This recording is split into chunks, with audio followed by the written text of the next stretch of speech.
નમસ્કાર મિત્રો એક તરફ આદિવાસી સમાજના હક અને અધિકાર છે, બીજી તરફ વિકાસની વાતો છે। આ બધા વચ્ચે ચાલી રહ્યું છે આંદોલન। દાહોદના કચલધારા છાયણમાં ખરા અર્થમાં સ્થિતિ શું છે, ખેડૂતોનું શું કહેવું છે, આદિવાસી સમાજના લોકો આવનાર કલાકોમાં શું કરવા જઈ રહ્યા છે, અનુસૂચિ 5 પેસા એક્ટ, ગ્રામસભા આ બધાનું મહત્વ છે કે નહીં, શા માટે જમીન સંપાદન કરવામાં આવી રહ્યું છે, સર્વે કરવામાં આવી રહ્યો છે, લાઠીચાર્જ શા માટે? વિસ્તારથી વાત કરું તો ગુજરાતમાં દાહોદના ગોવિંદ ગુરુ લીંબડી વિસ્તાર એ પંથક ચર્ચામાં છે। ત્યાંના કચલધારા, ધોળા ખાખરા વિસ્તાર અને છાયણ વિસ્તાર આ બંને વિસ્તારના ખેડૂતો પરેશાન છે, નારાજ છે, સરકાર સામે કહી રહ્યા છે કે અમારે જીઆઈડીસીની જરૂર નથી, જીઆઈડીસીની જરૂર અમારે નથી, અમે ખેડાણ કરીએ છીએ, આ વિસ્તાર, આ જમીન અમારી માટે આજીવિકાનું મોટું સાધન છે, આ વિસ્તારમાં જીઆઈડીસી તમે ન લાવો।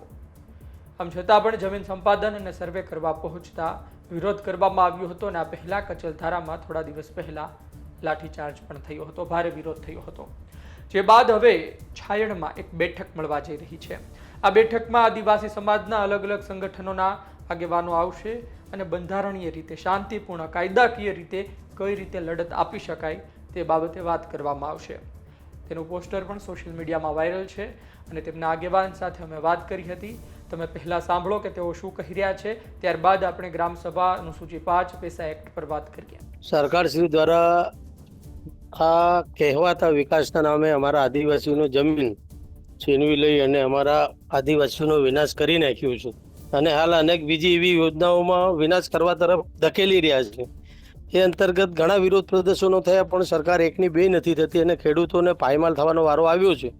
તો આવતીકાલે 1 તારીખે અમે જે અમારા દરે જે યોજનાઓ છે એ યોજના અંતર્ગત જે બી અસરગ્રસ્ત ખેડૂતો બન્યા છે ને બનવા જઈ રહ્યા છે અને અમારા આગેવાનો છે એમની કાલે અમે એક મિટિંગ રાખી છે અને જે બી રણનીતિ છે આવતીકાલે ઘડીશું અને હવે છેલ્લા આ સરકારશ્રી સામે લડાઈ લડી લેવાના મૂડમાં જે બી નિર્ણય લેવા છે એ ઉગ્ર અને આક્રમક હશે। એક વાત એ કહેશો કે એ વિસ્તાર છે એ શું શેડ્યુલ 5 માં આવે છે અને એ વિસ્તારમાં શું વર્ષોથી આદિવાસી સમાજના લોકો ખેડાણ કરે છે? અમારો વિસ્તાર પહેલેથી જ અનુસૂચિ 5 વિસ્તાર છે અને આજથી નહીં, દેશ તો આઝાદ 1947માં થયો પણ એના પહેલા અંગ્રેજો મોગલોનો સમયથી અમારા બાપ દાદાઓ ત્યાં રહેતા જઈને આવ્યા છે ને વારસાગત રીતે ખેતી કરીને પોતાનું ગુજરાન ત્યાં ચલાવી રહ્યા છે। જી, એક વાત એ પણ હતી વડીલ કે છે ને ગ્રામસભામાં કન્સલ્ટેશનની વાત છે, તો તંત્ર તેને એ મુજબ લઈ રહ્યું છે કે કન્સલ્ટેશન એટલે કે આપણે ગ્રામસભા મળે તો એકાદ નોટિસ આપી દો, એમની સાથે વાતચીત કરી લો, પરંતુ જે પ્રકારે સંમતિ લેવી હોય, જે મેન્ડેટરી હોવું જોઈએ, તમે સંમતિ વગર આગળ જ ના વધી શકો, તે કહેવામાં આવે છે કે કાયદાના ગૂંચવણ ભર્યા શબ્દો આગળ ધરીને જીએમડીસી નું કામ થઈ રહ્યું છે, જમીન સંપાદનનું કામ થઈ રહ્યું છે, શું એ વાત સાચી છે? હમણાં 1 જુલાઈના રોજ અમે સ્પેશિયલ બંને ગ્રામ પંચાયતોની ગ્રામસભા બોલાવી અને એમાં 100% જે ગ્રામજનો છે, નાગરિકો છે, એ લોકોએ વિરોધ કરતો ઠરાવ કર્યો અને આ જીઆઈડીસીને અન્ય સ્થળે ખસેડવા માટેનો સર્વાનુમતે ઠરાવ કરવામાં આવ્યો। પણ સરકારશ્રી દ્વારા જે ખરેખર ગ્રામસભાના ઠરાવને અવગણીને મનસ્વી રીતે તંત્રને આગળ કરીને લોકોને બાનમાં લઈને લાઠીચાર્જ કરીને જમીનો છીનવી લેવામાં આવી રહી છે। આ એક ખાલી જીઆઈડીસી પૂરતું નથી, આગળ એવી 5 યોજનાઓ વિકાસના નામે આવી ગઈ છે। હાલ હજી હમણાં ડોમેસ્ટિક એરપોર્ટ અને નવીન રેલવે લાઇન પણ આવી રહી છે, એટલે કંઈક ને કંઈક ભોગે આ લોકો સસ્તા ભાવે અમારા આદિવાસીઓની જમીન છીનવી લી અને અમારા આદિવાસીઓને બેઘર અને જમીન વિહોણા કરવાનું આ સરકારનું અને તંત્રનું એક સમજુ વિચાર્યું પગલું છે, એક ષડયંત્ર કો એમ તો ચાલે।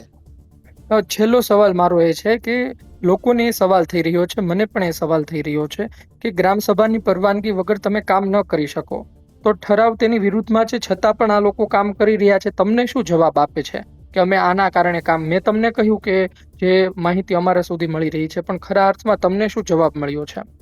અમને તો આ લોકો જવાબ એવો આપ્યો કે સરકારી પડતર જમીન છે એટલે એમાં શું ના ચાલે। અમારું એમને એમ કહેવું છે કે સરકારી પડતર જમીન છે તે પણ ગામની જ જમીન છે અને આદિવાસીઓએ સાચવીને રાખેલી જમીન છે, કેળવેલી જમીન છે. કેમ આદિવાસીઓમાં પગ પસેરો નથી કર્યો? બીજી વાત, આ સર્વે નંબર સૌપ્રથમ 82 જંગલની જમીન હતી અને એ જમીનમાં અમારા જે લોકો ખેતી કરતા હતા એમને સનદો મળેલી છે અને સરકારે આ જમીન મનસ્વી રીતે સરકારી પડતર હેઠળ દાખલ કરીને 38/4 સર્વે નંબર એને આપ્યો અને સરકારી પડતર બનાવી દીધી છે. એટલે હવે સરકાર એમ કહેવા માંગે છે કે આ જમીન સરકારી છે એટલે અમે એમને લઈશું જ.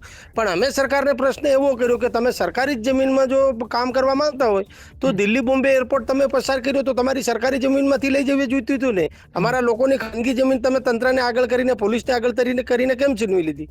એટલે બીજી કોઈ જ બાબત નથી. સરકારનું દબાણ અહીંના તંત્ર પર એટલું બધું છે કે તંત્ર ધારે તો પણ કશું કરી શકતું નથી. તંત્ર વાસ્તવિકતા સમજે છે પરંતુ તંત્ર કશું કંઈક ઉકાળી શકે એમ છે નહીં. અને તેનો ભોગ અમારા જે ગરીબ આદિવાસીઓ છે કે જેઓ પોતાના ખેતરમાં ખેતી કરી પોતાના પરિવારનું ગુજરાન ચલાવે છે, થોડી ઘણી બચત કરી પોતાના વાર તહેવારો ઉજવે છે, લગ્ન પ્રસંગો ઉજવે છે, બાળકોનો અભ્યાસ કરાવે છે. બીજું કોઈ મામૂલી મૂડી તો અમારી પાસે છે નથી. એક ફસલી સિઝન, ચોમાસું સિઝન અમે ખેતી કરીએ છીએ અને જમીન જ અમારી પાસેથી છીનવાઈ જશે તો અમારા આદિવાસીઓનું શું થશે? અને સરકાર આવનાર સમયની અંદર અમારા જેવા આગેવાનો કે લોકો જે છે એ સરકાર સામે બાદ પીડશે જમીન બચાવવા માટે, હક અધિકાર માટે, તો અમને સામે જે કોઈ ઘર્ષણ થશે તો નક્સલવાદી નામ આપશે અમને. અને પછી એનું શું, જેમને સનદ આપવામાં આવી છે તો એ જે ખેડાણ કરે છે વર્ષોથી એ જગ્યાએ, તો પછી એ ભવિષ્યમાં શું કરશે? એને લઈ કોઈ જવાબ આપવામાં આવ્યો તમને?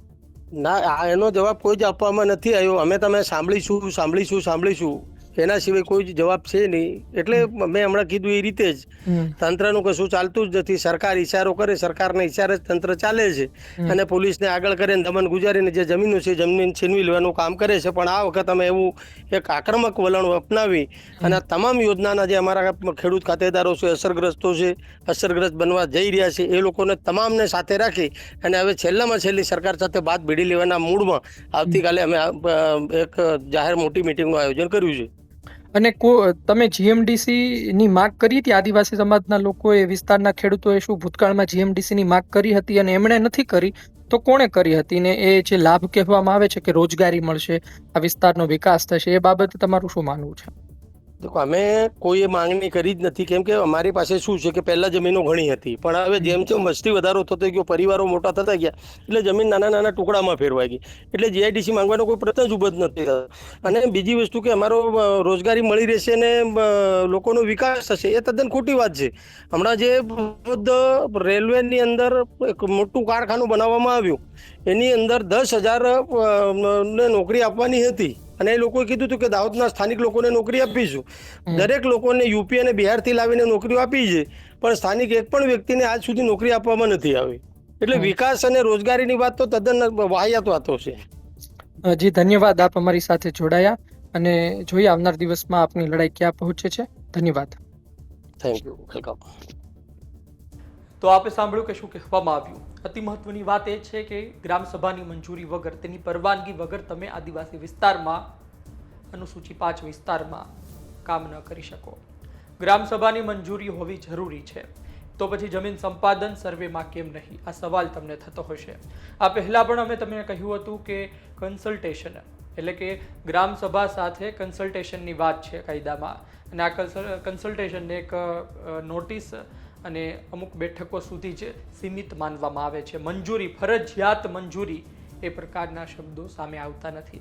આ કારણોસર કાયદાની છટકબારીથી અને શબ્દોની રમતથી, શબ્દોની મારામારીનો ઉપયોગ કરીને હાલ જમીન સંપાદન સર્વે ચાલી રહ્યો છે.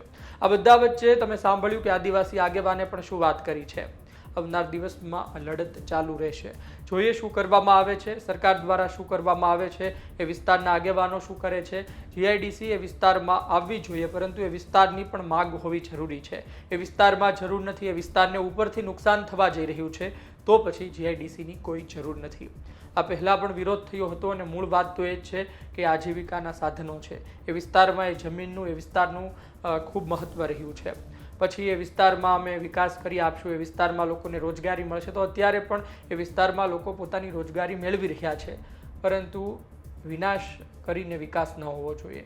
એ વાત સાથે, દલીલ સાથે આગેવાનો લડત આપી રહ્યા છે. આપનું શું માનવું છે કોમેન્ટ બોક્સમાં જરૂરથી જણાવજો. આપ શું વિચારો છો? ધન્યવાદ.